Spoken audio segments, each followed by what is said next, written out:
The Mega Millions jackpot is up to almost $1 billion now after no one reached all the winning numbers. It's Friday, Elaine. It is Friday. After not reaching the numbers on Tuesday. That's right. The next drawing, you're just so excited. The next drawing is set for tonight at 11 Eastern. Now, the grand prize is sitting at an estimated $940 million ahead of Friday's drawing. If you opt for the cash payout, that's a little more than $483 million before taxes. Let's bring in Victor Matheson. He is a professor of economics at the College of the Holy Cross. Welcome to you, Victor. So I'm sure they're astronomical, but what are the odds of winning tonight? So the chance of winning either the Mega Millions, the big one here, or the Powerball, which is the other large nationwide lottery, are about 1 in 300 million. To put that in perspective, what that means, now that's a really big number.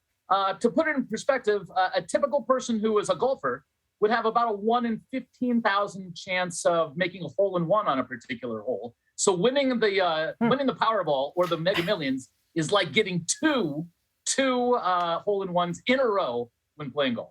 Now, the whole concept of lottery is kind of fascinating as well, because the prizes grow because so many people are paying $1 here, $1 there, all over the country in hopes of winning. This is now the 4th largest prize ever for the Mega Millions Lotto, 6th largest in U.S. Lotto history.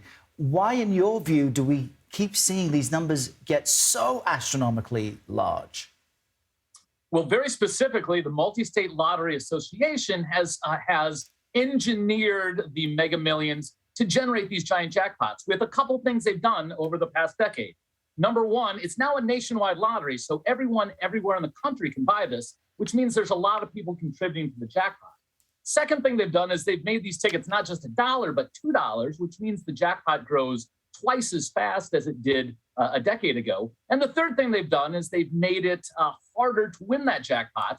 Again, 1 in 300 million, which means that jackpot is likely to roll over more often than it did in the past. And therefore, in the last 5 years, we've gotten $6 billion jackpots, or we're close to $1 billion on this one. If it rolls over one more time, it'll be the $6 billion jackpot in U.S. history. So I wonder how these larger jackpots are impacting whether or not people actually go out and buy lottery tickets.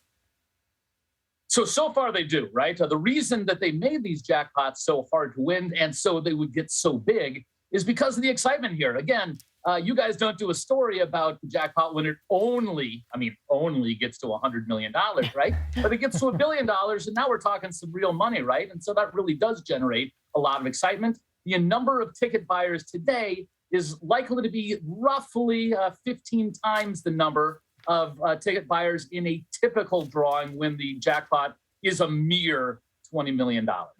Very interesting stuff. And if you're guilted into buying a ticket, like I was last time because we covered it so much, just remember, put the same amount of money in savings so you're not feeling as if maybe you're wasting those few dollars. Victor Matheson, thank you so much. Thanks, and good luck to you and your tickets. Appreciate it. Thanks.